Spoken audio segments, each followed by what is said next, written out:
नमस्कार दोस्तों, मैं हूं शान और आप देख रहे हैं SR न्यूज गुजरात।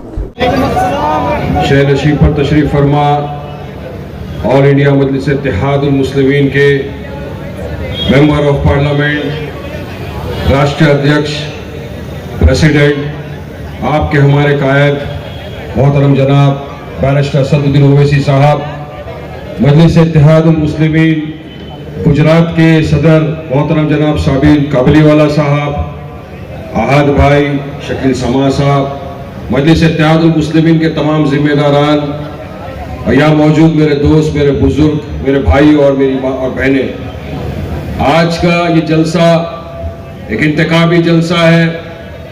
जैसा कि आप तमाम जानते हैं, गुजरात में 26 तारीख के दिन लोकल बॉडीज के इलेक्शंस होने हैं, चुनाव है। कॉरपोरेशन, नगर पंचायत, नगर पालिका सब मिलाकर 26 तारीख के दिन पूरे गुजरात में पोलिंग होनी है। 28 तारीख के दिन इसका रिजल्ट आना है। अहमदाबाद में भी 26 तारीख के दिन ही पोलिंग है पूरे गुजरात में। जिस तरह से मुख्तलिफ सियासत पार्टियां अपने अपने उम्मीदवारों को यहां से चुनाव में उतारेगी, इसी तरह इस मरतबा भी मजलिस इत्तेहादुल मुस्लिमीन पूरे गुजरात में इंशाअल्लाह पूरी ताकत के साथ अपने उम्मीदवारों को उतारेगी और मुझे यकीन है कि अल्लाह सुब्हानहू व तआला हमारे तमाम उम्मीदवारों को भारी अक्सरियत के साथ कामयाब करके बलदिया के अंदर भेजेंगे इंशाअल्लाह। कल रात से यहां पर मुझे पता चल रहा है कि मेडिकल स्टोर से नींद की गोलियां बहुत बिकने लग गई है। जैसा पता चला कि असद ओवैसी साहब उतर गए, अहमदाबाद आ गए हैं, आज जलसा है, तो काफी लोगों की नींद हराम हो गई। नींद हराम, चैन खराब।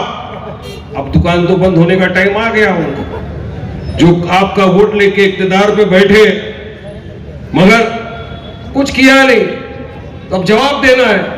और मजलिस है, असद साहब आएंगे, इनके बराबर पर्दे फोड़ेंगे, हकीकत से आपको वाबस्ता करेंगे, आपके काम करने की बात करेंगे, इत्तेहाद की बात करेंगे, तो इनकी तो नींद खराब हो जाएगी। लोग तो इनको जूते चप्पलों से मारेंगे ना। फिर 5 साल आप इक्तदार पर बैठ के किया क्या आपने, तो तमाम की नींद हराम हो गई।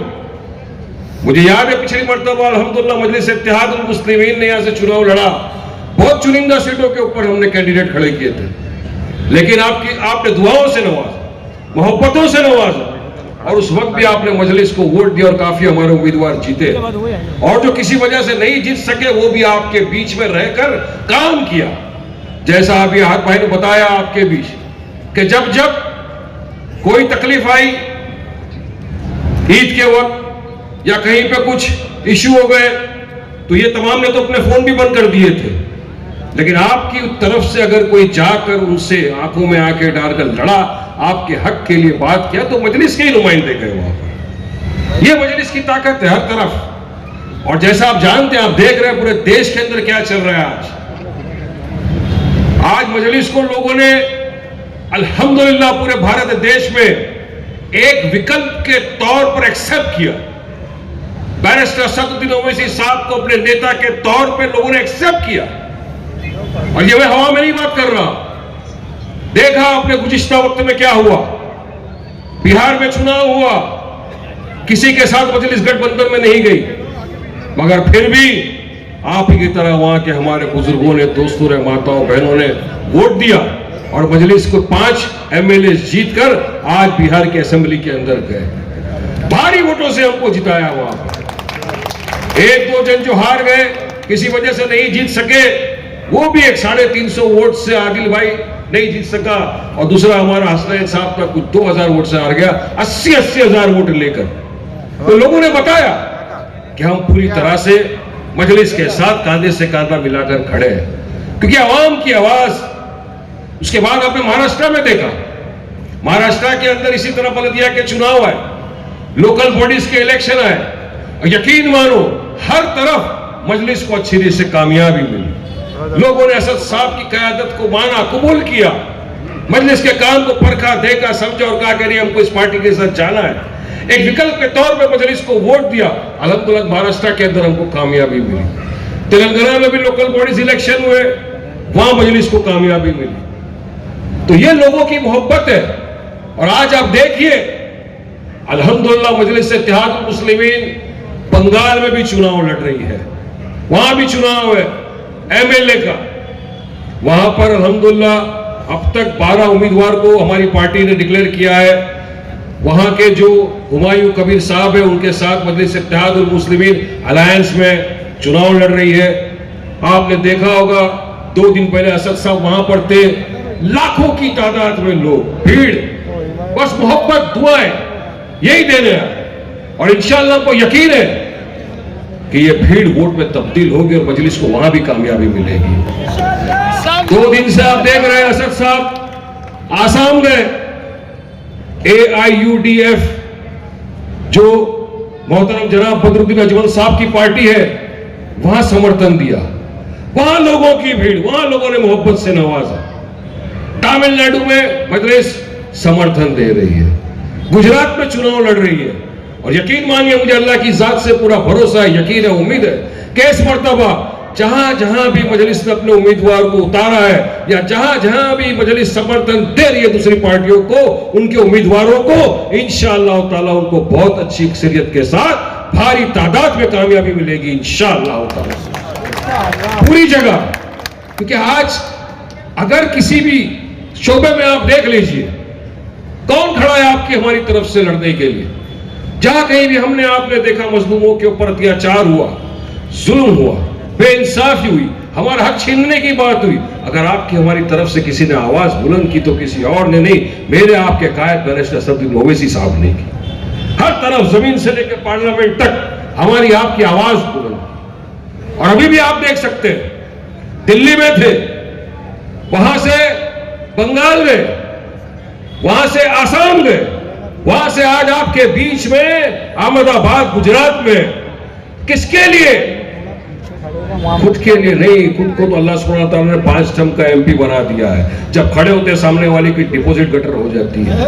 अल्लाह सुब्हानहू तआला नाम से, दौलत से, इज्जत से, शौहरत से नवाजा। देश के वजीर आजम से ज्यादा आज इज्जत अगर किसी की है तो मेरे कायद बैरिस्टर असदुद्दीन ओवैसी साहब। हम सब जानते हैं ये बात। किसके लिए? खुद के लिए नहीं, आपके हमारे लिए, आपके हमारे हक की लड़ाई लड़ने के लिए, लीडरशिप पैदा करने के लिए, आपके अपने को आपके बीच से जिताकर कॉरपोरेशन में भेजने के लिए है, ताकि हक बयान नहीं करे। आपके दुख दर्द जो आप अंदर इतने सालों से दबा के रखे, जो कोई आवाज नहीं उठा सकता था उसकी, वो आवाज को सपोर्ट देकर बुलंद करने के लिए आए, आपके लिए आए। वरना इसी तरह इतने बरसों से हम मुख्तलिफ सियासत पार्टियों को अपना वोट देते आए, इक्तदार की कुर्सी पर सवा कर बैठ गए, मगर हमारा काम जब करने की बात आई तो किसी ने अपना फोन बंद कर दिया, तो किसी ने अपना मुंह फेर लिया, तो किसी ने हमको अपने दरवाजे से भगा दिया। हमारा काम किसी ने नहीं किया, क्योंकि सबको यह लग रहा था इनका वोट तो अपने बाप की जागीर है, ये कहां जाएंगे, ये तो वोट हम ही को देंगे ना। लेकिन भाई साहब, मुंबई की भाषा में बोलते ना बेटा, कैलेंडर बदल गए। अभी कैलेंडर पलटी हो गए, बदल हो गए, इनका वक्त खत्म हो गया, अपना वक्त आ गया अल्हम्दुलिल्लाह। अब आवाम के पास एक विकल्प है, एक विकल्प नहीं था जब, आज एक विकल्प है जिसको आप बोल सकते हो कि ये मेरी अपनी खुद की जमात है, मेरी अपनी खुद की पार्टी है जो हमारे हक के इंसाफ के लिए लड़ रही है। ये हक इंसाफ की लड़ाई है, लीडरशिप की लड़ाई है, हिस्सेदारी की लड़ाई है। ये सोच के चलिए आप। और जो ये लोकल बॉडीज के चुनाव होते हैं, ये रोजमर्रा की जिंदगी जो आपकी हमारी साथ जुड़ी हुई रहती है, गटर, नाले, रास्ते, ये इन तमाम चीजों के साथ जुड़ा हुआ चुनाव रहता है। हमको समझो पानी नहीं आया, लाइट चले गई, बिजली चले गई, गटर बह रहा है, बारिश आ गया, तो हम किसके पास जाते हैं? अपने कॉर्पोरेटर के पास जाते हैं, अपने चुने हुए नुमाइंदे के पास जाते हैं। लेकिन हम जिनको वोट देकर इख्तिदार पे बिठाए वो तो भाग जाते हैं, वो काम के नहीं आते। लेकिन यकीन मानिए, मजलिस का काम ही उसकी पहचान है। Our work is our identity, ये स्लोगन है। आप मोहब्बत दीजिए, मजलिस का एक एक उम्मीदवार, हार जीत अल्लाह सुब्हानहू तआला के हाथ में है, हार जीत अल्लाह के हाथ में है। लेकिन कोशिश करना, मेहनत करना हमारा काम है। हमने तमाम लोगों को वोट दे दिया, तो क्यों ना आप ऐसों को वोट दें जो हमारा काम करने में विश्वास रखते हैं, काम करके दिखाते हैं। यही विश्वास भारत के विभिन्न राज्यों ने मजलिस के ऊपर दिखाया, वोट दिए। आज बिहार में देख लो आप किस तरह से काम चल रहा है। हैदराबाद की तो बात ही अलग है, तेलंगाना में वहां तो हमारे पूरे एमएलए दारुस्सलाम के अंदर आकर बैठ जाते हैं, असद साहब भी बैठे रहते हैं, और जो कोई भी काम लेकर आता है यकीन मानिए सबकी सुनवाई होती है और सबका काम होता है। महाराष्ट्र के अंदर जो कॉर्पोरेटर अभी जीते हैं सब अपने अपने काम पे लगे हुए हैं। जहां जहां भी मजलिस के उम्मीदवार चाहे जीते या किसी वजह से नहीं जीत सके, सब काम कर रहे हैं। काम करना है, आपके लिए लड़ना है, आपकी हिस्सेदारी की बात करना है, वरना यकीन मानिए इतने बरसों से जो हम झेलते आ रहे हैं आगे भी ये होगा। अब लोग आएंगे आपके दरवाजों पे, अरे वो आए, ये आए, A team, B team, Z team का बस भाषण पिछले 12 साल से वही लगाया है। खुद की हार का ठिकरा दूसरों के सर पे फोड़ना इनकी आदत बन गई है। खुद के अंदर नहीं झांकते। हाँ, जब बिहार के अंदर हमारे एमएलए ने इनको सपोर्ट किया तब बहुत अच्छे थे, तेलंगाना में सपोर्ट किया, बाई इलेक्शन में बहुत अच्छे रहे। अरे और जब लड़ने चले गए, क्यों आए लड़ने? अरे भाई साहब, जितना अधिकार संविधान ने तुमको दिया है चुनाव लड़ने का, उतना अधिकार मजलिस इत्तेहादुल मुस्लिमीन को भी दिया है चुनाव लड़ने का। लड़ेंगे। ये क्यों लड़े? अरे तुम क्यों लड़ रहे हो? तुम्हारी वजह से, तुम्हारी नाकामयाबी की वजह से, तुम्हारी नपुंसकता की वजह से आज इतने वर्षों से बीजेपी सरकार सत्ता में बैठी है और तांडव मचा के रखा है पूरे देश में इन लोगों ने। आपको पता है हर शोबे के ऊपर किस तरह से मुसलमानों को प्रताड़ित किया जाता है। अरे 5 मिनट अगर किसी ने किसी को डिस्टर्ब किए बिना नमाज पढ़ लिया, केस बुक कर दिया जाता है। अब तो हद यहां तक आ गई, अगर कोई बच्चे एक बोट पर बैठकर इफ्तार कर लिए, रोजा खोल लिया, तो उन पे इल्जाम लगाया जाता है कि रोजा खोल के चिकन की हड्डी दरिया में फेंकी, जबकि कोई वीडियो एविडेंस कुछ नहीं होता। एफआईआर होता है, बेल भी नहीं होती। इस हद तक देश के अंदर नफरत फैल गई है। मगर ये जो कथाकथित सेक्युलर पार्टी वाले जो लोग हैं, जो हमारे वोट लेकर इतने बरसों से इख्तियार में आते रहे, उनके मुंह में फेविकॉल चिपक गया, दही चिपक गया उनके मुंह। आवाज नहीं उठाने को तैयार है कोई। कब तक जुल्म बर्दाश्त करोगे? इसलिए अपनी क़यादत खड़ा करो, एक हो जाओ, मुत्तहिद हो जाओ, इत्तेहाद पैदा करो, पहचानो कौन अपना है कौन बेगाना है। आओ एक छत के नीचे, आओ एक अम्ब्रेला के तले, आओ एक साथ कांधे से कांधा मिलाकर, आओ मजलिस को अपनाओ, आओ मजलिस के साए के नीचे मानो अपना कायद बैरिस्टर सद ओवैसी साहब को, जो आपकी हमारी बेबाक आवाज,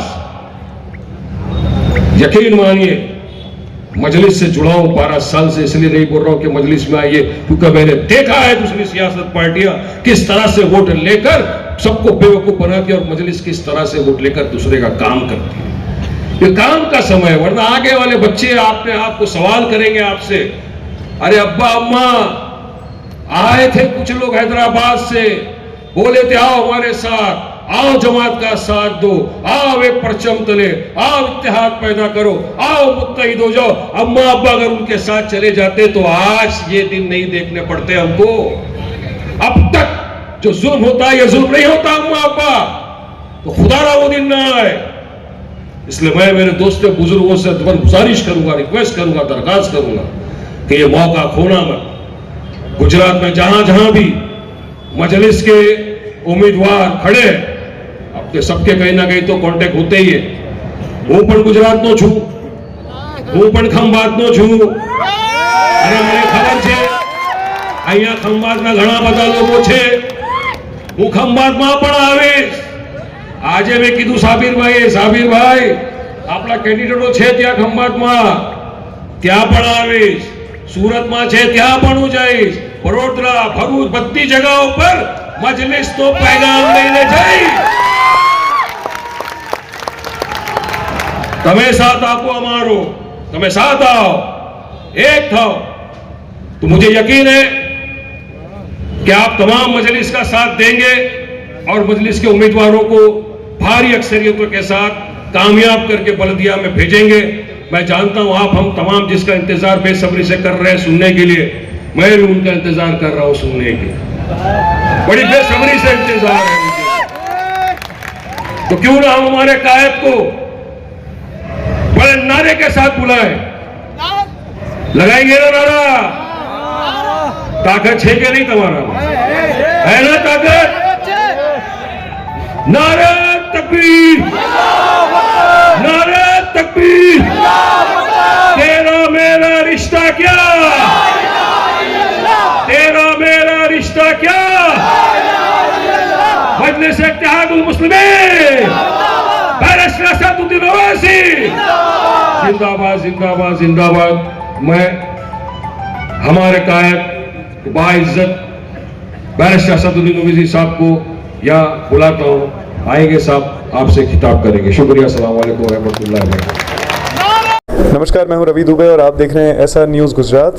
लाइक, सब्सक्राइब एंड शेयर। अगर आपको हमारी बताई गई खबरें अच्छी लगे तो उसे लाइक करें, शेयर करें और सब्सक्राइब करें। और हाँ, अगर आप हमसे जुड़े रहना चाहते हैं तो हमारी SR न्यूज़ गुजरात चैनल को सब्सक्राइब करें और बेल आइकन दबाना न भूलें ताकि हम सदा आपसे जुड़े रहें और आप तक नई नई खबरें पहुंचाते रहें।